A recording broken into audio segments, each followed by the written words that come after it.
नमस्कार दोस्तों, आज हम बात करेंगे मध्य प्रदेश की नदियों के बारे में। और मध्य प्रदेश की नदियों में सबसे महत्वपूर्ण नदी जिसे आप सभी जानते ही हैं, नर्मदा नदी के बारे में बात करेंगे। देखिए, नर्मदा नदी के बारे में हम देखेंगे कि मैप में यह है हमारा मध्य प्रदेश में किस प्रकार से नर्मदा नदी प्रवाहित हो रही है या बह रही है। नर्मदा नदी मध्य प्रदेश की सबसे महत्वपूर्ण नदी है और मध्य प्रदेश की सबसे लंबी या सबसे बड़ी नदी है।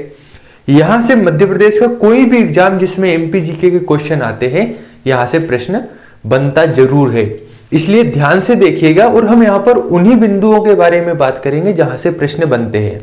ऐसे तो नर्मदा नदी के बारे में बहुत सी चीजें हैं जो हम देख सकते हैं, लेकिन हमें केवल वह देखना है जो हमारे एग्जाम की दृष्टि से महत्वपूर्ण है, चाहे वह एमपी पुलिस हो या एमपी पीएससी हो, एमपी एसआई, जो भी एग्जाम जहां पर एमपीजीके से संबंधित प्रश्न आते हैं। तो बात करते हैं नर्मदा नदी के बारे में। सबसे पहले मैं आपको मैप में कुछ चीजें बताता हूं, जैसे कि ये हमारा मध्य प्रदेश। आप मैप साथ में रखिए, या अगर आपने मैप देखा होगा तो आप यहां पर जिलों को देखते चलिए। ये कुछ इस प्रकार से हमारे मध्य प्रदेश का मानचित्र है, और जो रेड कलर से मैंने दर्शाया हुआ है, ये नदी प्रवाहित हो रही है, यही हमारी नर्मदा नदी है और कुछ इस प्रकार से मध्य प्रदेश में यह प्रवाहित होती है। नर्मदा नदी की अगर हम बात करें तो नर्मदा नदी मध्य प्रदेश की सबसे लंबी या सबसे बड़ी नदी है। और भारत की बात करें तो भारत के संदर्भ में या भारत की 5वीं सबसे बड़ी नदी है नर्मदा नदी। भारत के अंदर प्रवाहित होने वाली 3री सबसे बड़ी नदी है नर्मदा नदी। तो आपको यह ध्यान रखना है कि मध्य प्रदेश की सबसे बड़ी नदी कौन सी है, तो वह नर्मदा नदी। भारत की 5वीं सबसे बड़ी नदी कौन सी है, तो वह भी नर्मदा नदी है। और अगर प्रश्न बनता है कि भारत के अंदर प्रवाहित होने वाली 3री सबसे बड़ी नदी कौन सी है, तो वह नर्मदा नदी। यहां से डायरेक्ट प्रश्न बन सकता है कि मध्य प्रदेश की सबसे लंबी या सबसे बड़ी नदी कौन सी है। अब यहां से जो प्रश्न बनते हैं नर्मदा नदी से संबंधित, वह प्रश्न बनता है कि ये कहां से निकलती है या इसका उद्गम कहां से होता है, ये कहां जाकर मिलती है या इसका समागम कहां पर होता है। तो अगर आप मैप में देख पा रहे होंगे, तो आप जब मैप को देखेंगे तो आप देखेंगे कि यहां पर मध्य प्रदेश के कुछ जिले हैं, जैसे कि यहां पर है अनूपपुर, इसके बाद यहीं पर मंडला, डिंडोरी, शहडोल, ये सभी जिले हैं। तो अनूपपुर जो जिला है, अनूपपुर जिले के अमरकंटक की जो पहाड़ी है, यहां से निकलती है नर्मदा नदी। बहुत महत्वपूर्ण प्रश्न है कि नर्मदा नदी का उद्गम स्थल क्या है या नर्मदा नदी कहां से निकलती है। तो आपको ध्यान रखना है, अमरकंटक जो जिला है, अमरकंटक जिले की अनूपपुर आपका जो अनूपपुर जो जिला है, अनूपपुर जिले की अमरकंटक की पहाड़ी से निकलती है आपकी नर्मदा नदी। नर्मदा नदी यहां से निकलने के बाद आगे की ओर बढ़ती है और विभिन्न जिलों से प्रवाहित होती हुई मध्य प्रदेश के लगभग 15 जिलों में यह बहती है, प्रवाहित होती है, और आगे की ओर जाकर गुजरात और महाराष्ट्र में प्रवेश करती है। गुजरात महाराष्ट्र में प्रवेश करने के बाद इधर की ओर जब आप भारत का मानचित्र देखेंगे तो इधर की ओर देखेंगे अरब सागर, और इधर की ओर पाएंगे बंगाल की खाड़ी। तो अरब सागर में जाकर गिरती है। यहां पर मैंने कुछ दर्शाया हुआ है, इस प्रकार से ये जल में जाकर गिर रही है। इधर की ओर है अरब सागर में इसका समागम हो जाता है। तो आपको इन दोनों में क्या बातें ध्यान रखनी है। सबसे पहली बात ये कि नर्मदा नदी का उद्गम स्थल क्या है। तो आपको ध्यान रखना है कि नर्मदा नदी का उद्गम स्थल है अनूपपुर जिला या अनूपपुर जिले की अमरकंटक की पहाड़ी, यानी कि अनूपपुर के अमरकंटक से यह निकलती है और इसका समागम होता है अरब सागर में। अब जो दूसरा सबसे महत्वपूर्ण प्रश्न बन सकता है वह यह बन सकता है कि नर्मदा नदी की लंबाई कितनी है। आप देख पा रहे होंगे कि मध्य प्रदेश से निकलने के बाद यह गुजरात और महाराष्ट्र यहां पर प्रवाहित होने के बाद अरब सागर में मिलती है। तो यह काफी लंबी नदी है और इसकी जो लंबाई है वह लंबाई है 1312 किलोमीटर। अगर प्रश्न बनता है कि नर्मदा नदी की कुल लंबाई कितनी है, तो आपको ध्यान रखना है कि 1312 किलोमीटर नर्मदा नदी की लंबाई है।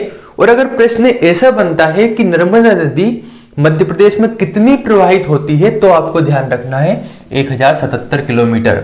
यानी कि टोटल नर्मदा नदी की बात करें तो टोटल इसकी लंबाई है 1312 किलोमीटर। लेकिन पूछ लिया जाता है कि मध्य प्रदेश की नर्मदा नदी की मध्य प्रदेश में लंबाई कितनी है, तो आपको ध्यान रखना है 1077 किलोमीटर। इसके बाद मध्य प्रदेश के लगभग 15 जिले, तो जिलों से यहां पर क्वेश्चन सामान्यतः नहीं बनते हैं, लेकिन कुछ जिले जैसे कि मंडला, डिंडोरी, इसके बाद अनूपपुर जिला जहां से निकलती है, नरसिंहपुर, जबलपुर, सीहोर, देवास, बड़वानी, खंडवा, खरगोन, इन जिलों में ये प्रवाहित होती है। उसके बाद गुजरात और महाराष्ट्र राज्य में प्रवेश करती है। तो आपको केवल इतना ध्यान रखना है कि नर्मदा नदी 15 जिलों से होकर प्रवाहित होती है। यानी अगर प्रश्न बनता है कि नर्मदा नदी मध्य प्रदेश के कितने जिलों में बहती है, तो 15 जिलों में प्रवाहित होती है। इसके बाद आगे की ओर आपको ध्यान रखना है कि जो नर्मदा नदी है, नर्मदा नदी को मध्य प्रदेश की गंगा भी कहा जाता है।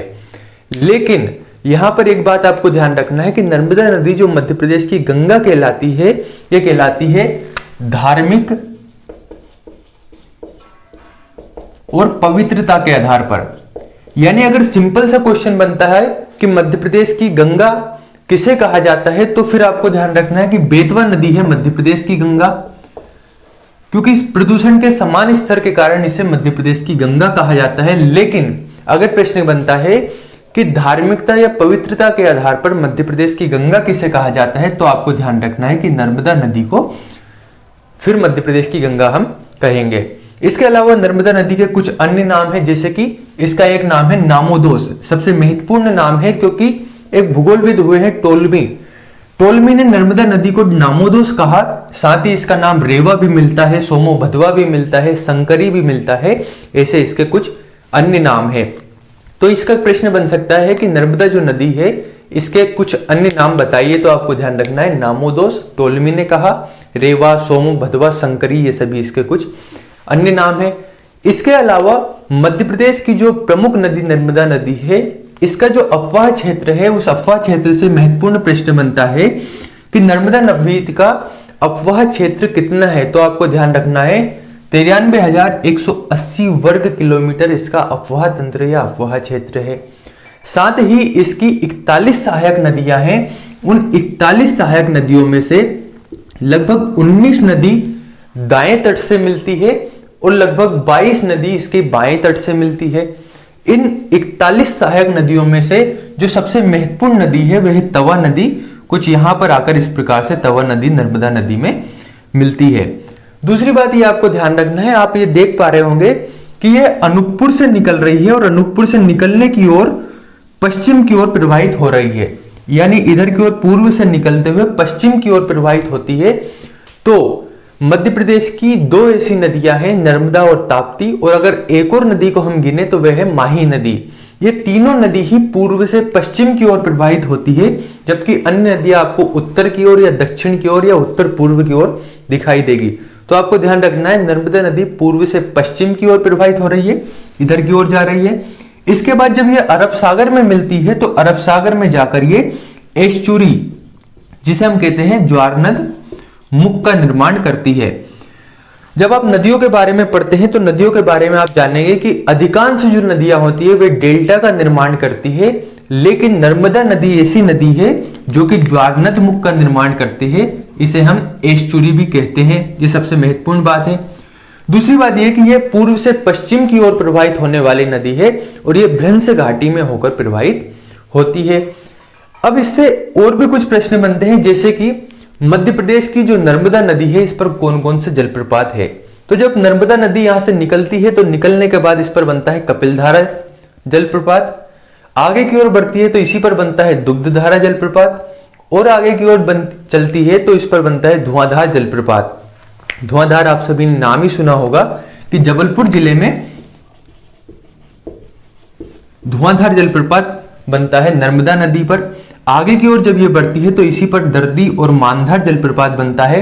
सहस्त्रधारा जलप्रपात भी इसी पर बनता है। तो प्रश्न कैसा बन सकता है जलप्रपात से संबंधित, वो ध्यान रखिए। प्रश्न ये बन सकता है कि जो नर्मदा नदी है, नर्मदा नदी पर कौन से जलप्रपात बनते हैं।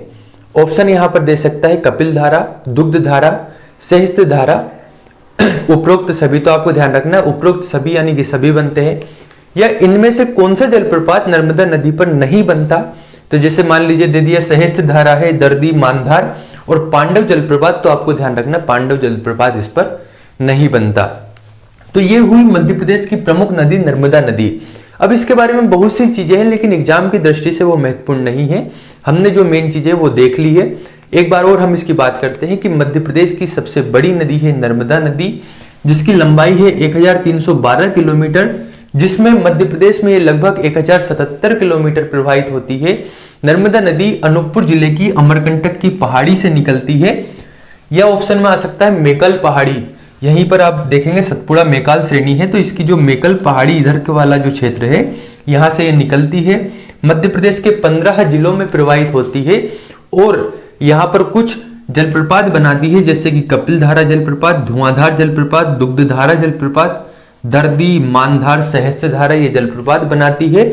आगे की ओर गुजरात और महाराष्ट्र राज्य में प्रवेश करती हुई अरब सागर में जाकर गिरती है, वहां पर ज्वारनदमुख या एस्चुरी का निर्माण करती है। यह नदी जिसका क्षेत्रफल या इसका अपवाह तंत्र लगभग 93,180 वर्ग किलोमीटर है। इसे नामोदोस, जिसे टोलमी ने नाम दिया, रेवा, सोमो, भदवा, शंकरी, इन नामों से भी जाना जाता है। भारत की 5वीं सबसे बड़ी नदी है और भारत के अंदर प्रवाहित होने वाली 3री सबसे बड़ी नदी है। इसकी लगभग 41 सहायक नदियां हैं, उनमें से 19 नदी इसके दाएं तट से मिलती है और 22 नदी इसके बाएं तट से मिलती है। धार्मिकता या पवित्रता के आधार पर इसे मध्य प्रदेश की गंगा भी कहते हैं। नेमावर, महेश्वर, ओमकारेश्वर ऐसे कुछ स्थान इसके तट पर बसे हुए हैं। यह हुई मध्य प्रदेश की सबसे महत्वपूर्ण नदी नर्मदा नदी। अगर आपको वीडियो पसंद आता है तो चैनल को लाइक करें, सब्सक्राइब करें, साथ ही कमेंट करके बतलाएं कि अगला वीडियो आप कौन सा देखना चाहते हैं, या फिर हम इसी के साथ ही मध्य प्रदेश की नदियों को ही पढ़ेंगे। धन्यवाद।